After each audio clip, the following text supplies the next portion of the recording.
আমরা মাহিকে নেওয়ার এক অন্যতম কারণ হচ্ছে যে একটা চমক। মাহি একটা মানে এই সময় একজন জনপ্রিয় নায়িকা এবং সে খুব ভালো অভিনয় করে এবং মাহি সাথে এটা কেউ আশা করবে না। তো তারেক ভাইয়ের হাইট, যে হাইট উনি অনেক লম্বা এবং অ্যাটলিস্ট সিমিলারিটি ওনার ফেজের সাথে মোটামুটি সিমিলারিটি যায় এরকম কাউকে আমরা খুঁজছিলাম। সেই জায়গা থেকে আমরা যেই শর্ট লিস্টটা করি 4-5 জনের, তার মধ্যে আরশের নাম ছিল। করলে আমি ওনার হাত থেকে সিনেমা করব, কিন্তু আমার এখন ওনারা তো চাই যে ঠিক আছে চলো করি, কিন্তু আমার কাছে মনে হয়েছে আমি আদনান ভাই অলরেডি রিকোয়েস্ট করছি যে আদনান ভাই আমার মনে হয় যে আই নিড এ ব্রেক, আমার একটু সময় দেওয়া উচিত। মাহি রয়েছেন এবং তার বৃদ্ধ লুক রয়েছে, আরশ রয়েছেন। আহমেদ শরীফ ভাইয়ের ক্যারেক্টারটা একটু ডিফারেন্ট। এগুলো আসলে কিভাবে প্ল্যান করা, কেন প্ল্যান করা? ধরেন যে এই ক্যারেক্টারে নিশ্চয়ই আপনি একজন ওই রকম বয়সী কাউকে নিতে পারতেন না, আমাদের প্রথমে ওই রকম টার্গেট ছিল যে আমরা প্রথমে হয়তো বয়স্ক মানে আমাদের সিনিয়র আর্টিস্ট যারা আছেন তাদের মধ্যে কাউকে নিব। তো তাদের সাথে নানান কারণে ব্যাটে বলেও মিলছিল না। আবার আমি যখন স্ক্রিপ্টের একদম শেষ দিকে আসলাম আমরা তখন আমি দেখলাম যে ধরেন 70 বছরের একজন বয়স্ক মহিলাকে 20-22 বছর করা কিন্তু কঠিন মানে ইম্পসিবল বোর্ড যায় আমাদের ইন্ডাস্ট্রিতে, কিন্তু 20-25 বছরের একজনকে আসলে আমি 70 করতে পারবো।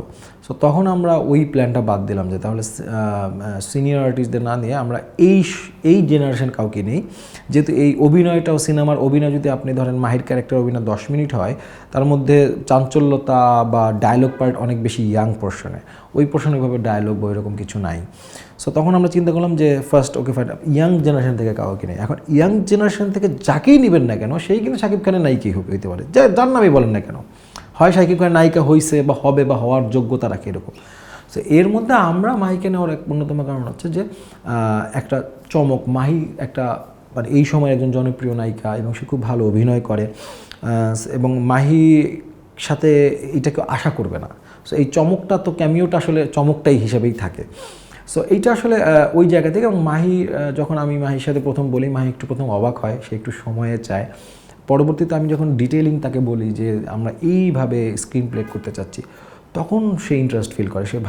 তার মনে হয়েছে যে না, আমার এখানে অ্যাক্টিং দেখানোর স্পেসটা আছে, যে ক্যাপাবিলিটিটা আছে, এবং সে সেটা রাজি হয় এবং সে সেটা করে। খুবই মানে আমি পার্সোনালি অ্যাজ এ ডিরেক্টর খুবই খুশি। আর আরশের যে বিষয়টা সেটা হচ্ছে যেহেতু তারেক আনাম খান একদম শক্তিমান অভিনেতা এবং দুর্দান্ত অভিনয় করেছেন তিনি এই সিনেমায়।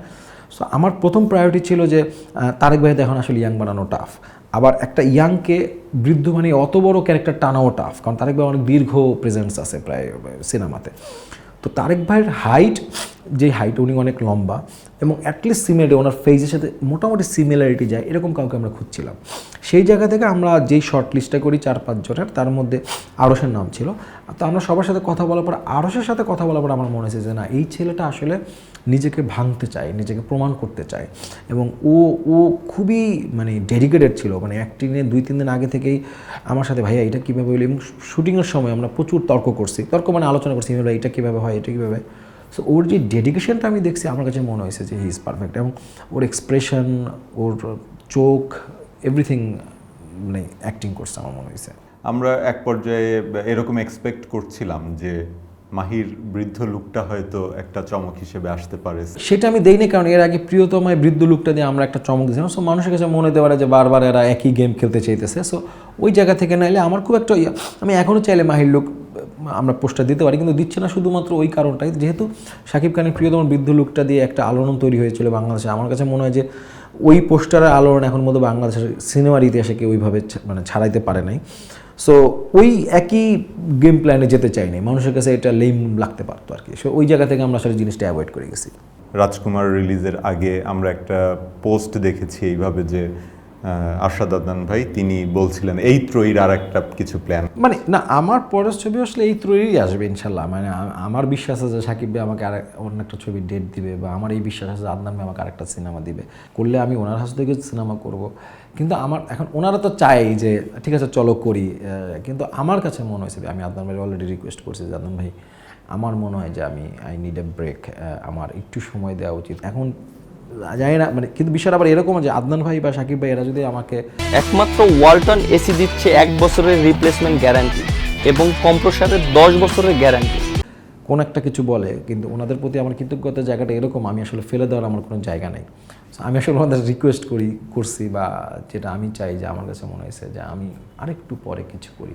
সব কিছু মিলায় আমার মনে হয় যে আমার উচিত গ্যাপ দেওয়া। এখন পারি কি পারি না সেটা আমি জানি না, কিন্তু আমার উচিত একটা বিরতি নেওয়া, এটা আমার উচিত।